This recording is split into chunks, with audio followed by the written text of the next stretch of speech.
Hey friends, who are you? If I would pose that question to some of your friends, who would they say you are? They would describe you perhaps by what you look like, your height, or some physical feature, or maybe what you do for work. But deeper than that, who are you?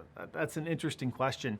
You know, prior to Jesus going to the cross, he was in the upper room with his friends, and he redefined who we are as his followers. See, they were at a dinner party together on the night that he was betrayed, and here's what he did. He broke bread with them, and then prior to them experiencing communion together, Jesus washed their feet. Now you got to understand, in that culture, they would have somebody because, you know what, it was very dusty and dirty, and they would be walking with open-toed shoes, with sandals, and so there was somebody who would typically have that job assignment. But Jesus stepped in on that day, and he washed their feet.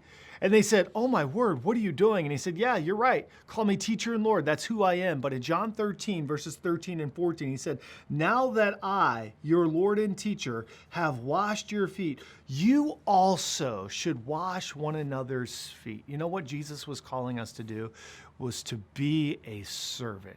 We are servants, servants of God. And you know what? We have the divine privilege to serve. So here's the application on this Holy Week. Who can you serve? Now, obviously, culturally, we're not going to be washing people's feet. Ew. But you know what? There are some practical ways that we can show the love of Christ by serving someone that God has put in our path. Who is that for you? We'll see you tomorrow on The Daily Dose.